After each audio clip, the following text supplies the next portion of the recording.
Hello, ladies, and welcome to our very first ever episode of Momma Nation, the long-awaited podcast. I know a lot of you have been asking me, Coletta, when are we having this podcast? Now, you know what? We're here now. Hello, my name is Coletta Ndlovu, and I'll be your host for Momma Nation. Momma Nation is a safe community for all the ladies out there. Ladies, can I get a whoop whoop? Yes, finally we get to have a platform where we can just sit, discuss, and have a chat. I mean, what better way to end your day than to just sit down and have a conversation? I know a lot of you are caring so much. I mean, I am so thrilled to be able to present this platform for you, because we all as women carry so much, and I think sometimes women are underestimated.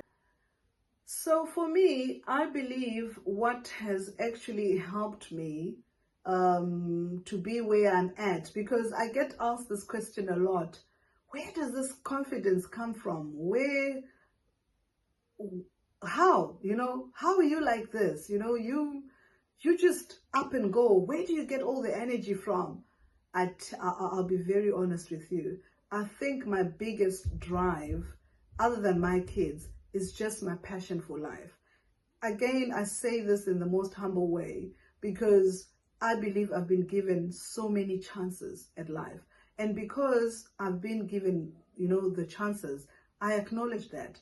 And I've just decided I'm just going to live my best life. I'm not saying I don't go through issues. I've got my downs as well, like anybody else.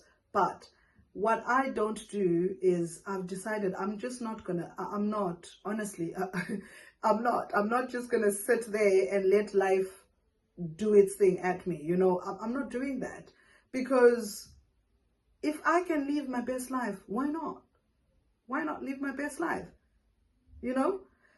Look, people are different. Some people are introverts. Somebody asked me, but what if I'm an introvert? I'm not like you, Coletta. I'm not going to confront stuff. Hey, you know what? At the end of the day, you need to realize something. You matter. You are important. You are valuable. Your life matters. And you deserve to be happy. You deserve to live your best life. And what better way to live your best life than to just do life? Sometimes you're not going to be everybody's cup of tea. I understand that. Trust me, I understand that. There are some people that look at me and think, she's just too much. I can't deal with her. And that's okay. You do not necessarily have to be everybody's cup of tea. It's all right. It's okay, girl. You do what works for you. As long as you're not hurting people, as long as you're not causing havoc in other people's lives, because I don't agree with that. I've always, my father used to say to me, Coletta, if you cannot do anything for anyone in this life, please, by all means, do not make people's life any harder than they already have it. So this is the motto I've lived with all my life. If I cannot better your life, I'm never going to be the one to make it worse for you. Trust me on that. And I really believe this has helped me a lot, in my personal growth, in life, dealing with people and handling people. Because let's face it, dealing with people is not easy. And, like I mentioned earlier, being in corporate and being at home, being in a church setup and all that, you deal with all kinds of people. And it's gonna take a lot of patience, a lot of courage, a lot of love, and a lot of forgiveness. And I think that's what I want to dwell on mainly on this podcast, to say how I got to be where I'm at today. I had to make the decision to forgive. Now, I know that's a big one, and it's not a topic that we can actually fully exhaust in one sitting. So as we go over the weeks, we're going to break it down and, have these conversations. I had to get to a point in my life where I had to forgive myself. I literally sat down and asked myself, what are you mad at? What upsets you? When you sit down and you think about Coletta as a person, what makes you angry about Coletta? And I sat and I said, okay, I wanted to do this in life. I wanted to be, a pediatrician. I'm not even anywhere near that. And I had so many dreams and ambitions, and unfortunately, I I couldn't, achieve that from that point of view. And when I sat back and I asked myself these questions, I realized I was carrying a lot of anger, a lot of hurt, a lot of disappointment, and a lot of rejection. Because this is coming from a place where, again, like I mentioned earlier, my parents divorced when I was only just about 10. And when they divorced, my mom was sent away. So she went and she lived in the, in the rural areas in Rusape. Yeah, I'm from Rusape, Mutare, Manicaland. That's where we're from. She went and lived, in the rural areas, and as she moved there, I was left with my dad, and unfortunately, my dad, I don't know, I'm tempted to say, he didn't know any better, but I still believe he knew exactly what he was doing, because he made a choice. I believe every time we do things, we're making a choice. So we went through a phase where he molested me, and in that phase, I was very confused. I was broken because I couldn't believe that my own parent would do that to me. So it broke me in so many parts. And at that time, I don't think I knew how broken I was. All I remember is, every time it happened, I would go into the bathroom and I would take a shower. I remember vividly standing under the shower, crying my eyes out, and I'm saying, I didn't know much of God then, and I'm saying, God, just clean me, restore me again. I want to be whole again, because every time it happened, I felt like a piece of me was taken, and yeah. So over the years, I was so angry at God, because I'm like, I'm asking you to do this and just make this man stop, and he's just not. What's going on? Until obviously, at some stage, I mean, you will get to, most of the story, you will get to know about it in the book, when the book comes out. I'm actually writing a book about my life story, but I'm saying this to say, so that you know the background, where I'm coming from and why I'm so passionate about this. I was so broken and so lost and so angry, it was almost impossible to even think of forgiving anybody, let alone my father or myself. But I got to a point after I found Christ, and, over the years, I realized I had to forgive him. I had to forgive myself. I had to forgive my mom. And these were the three main people in my life. I knew if I couldn't get past that, I just would not be able to progress in life. And I know a lot of you out there would probably be maybe, carrying these wounds, these hurts, this trauma, where a parent has hurt you deeply and you just don't know how to move past that.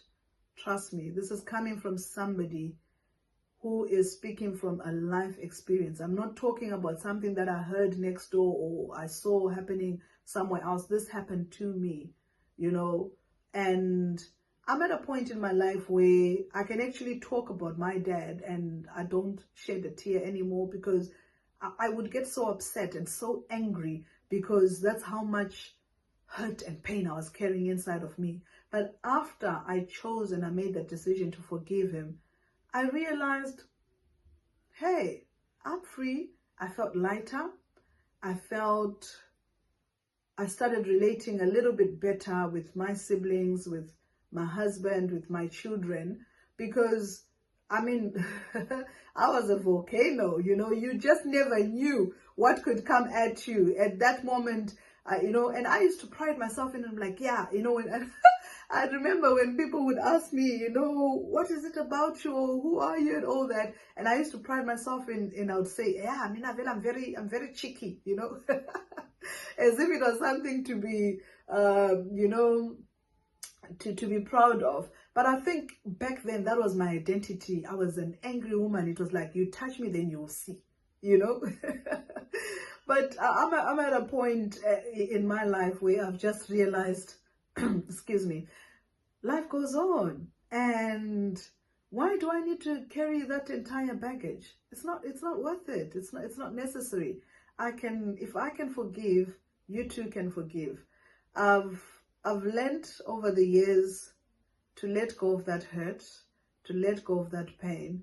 I remember I was listening to, it must have been Miles Monroe, where he was talking about the power of forgiveness. And he said, you know, when you do not forgive, it's like drinking poison and expecting the next person to die. Like, make it make sense. How do I drink the poison and expect that my father dies? It's not going to happen. I would die because I'm the one who's drank the poison. And that's exactly what it is, you know. If you don't let go of that pain, or you make the choice to not forgive, you're only just hurting yourself. So if there's anything that you're going to hear today, forgive. Let it go. And I'm going to look you right in the face and say this again. Let it go, my sister. Let it go. Mama, it's not worth the pain. I know that child has hurt you. I know your mom has hurt you. I know your dad did you wrong. Your brother, your sister, they've hurt you. Whether it's a colleague, whether it's a boss, they've violated you. They've taken advantage of you. They've hurt you. They've done things that you couldn't even imagine.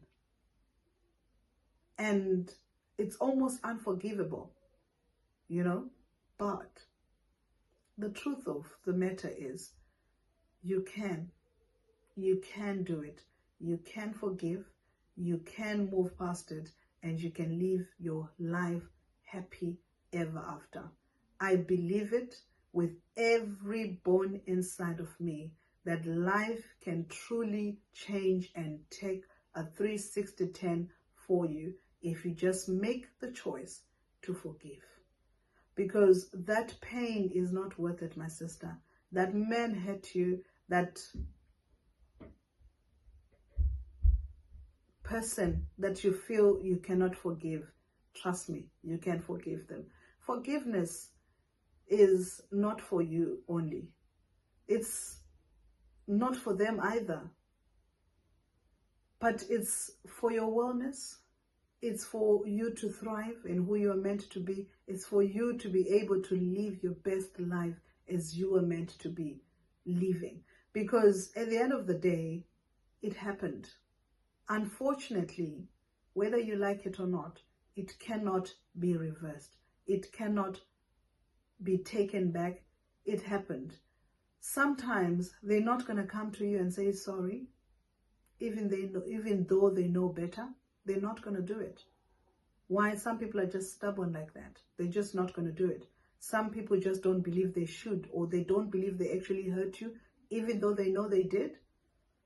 And in as much as it's, you know, it's a painful truth, it is what it is. And that's okay. That's all right.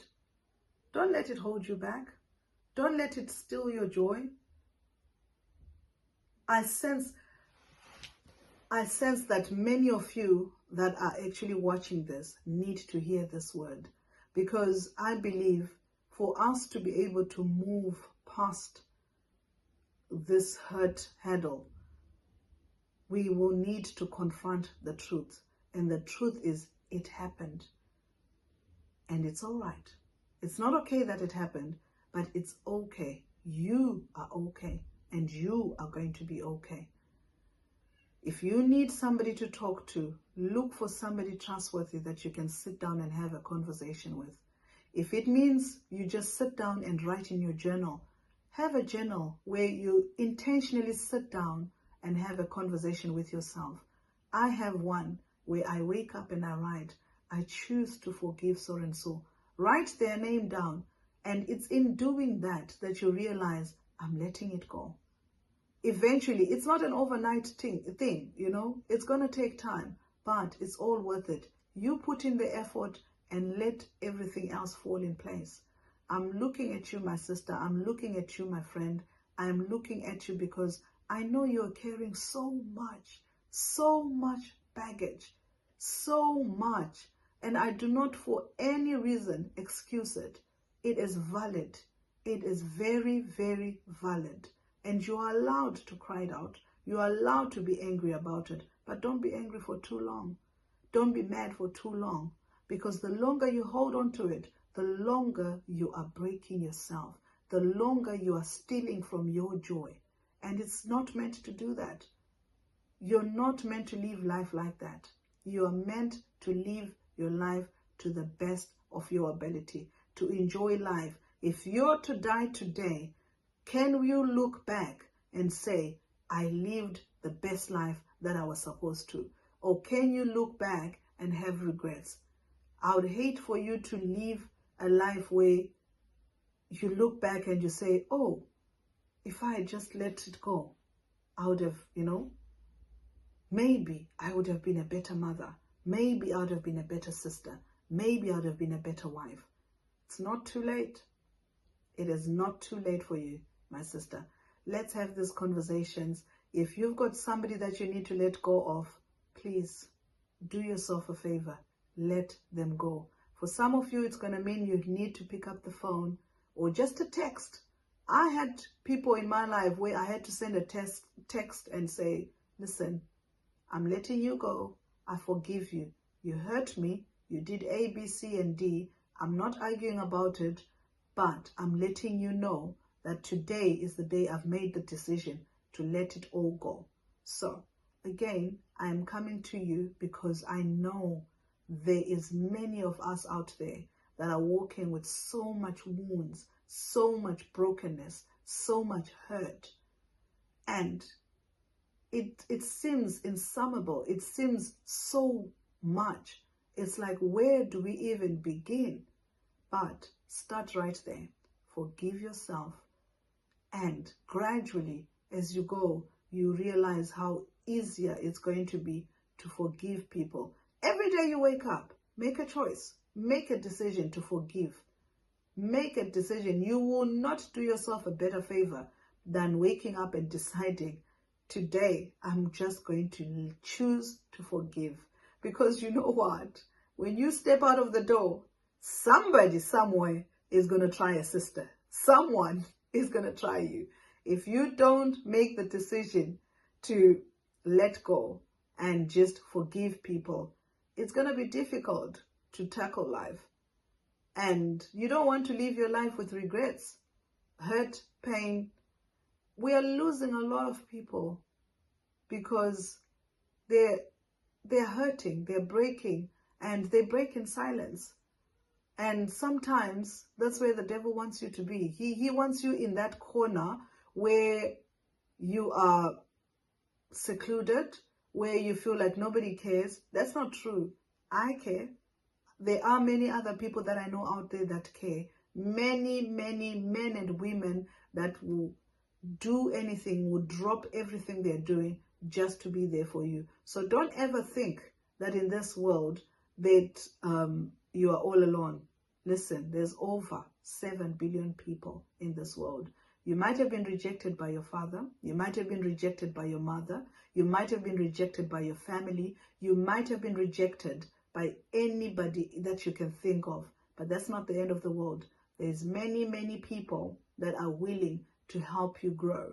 There are many people that are healing, and they're willing to help you walk this journey to your best ability. Again, stay tuned on this podcast because this is what we are going to be talking about. And as we conclude our conversation on forgiveness and the power of forgiveness, I want to remind you that forgiveness is essential. It is mandatory, actually, for you to be able to move on to your next phase of your life, for you to prosper in anything else that you want to do. Learn to forgive, not only yourself, but the people around you. Forgive, forgive, forgive, forgive. I cannot say it enough. Just forgive. Just let it go. Just honestly, let it go. Let's move on with our lives, knowing what we are called out to do, knowing that you are able to live your best life, you are able to fulfill your mandate, you are able. Thank you.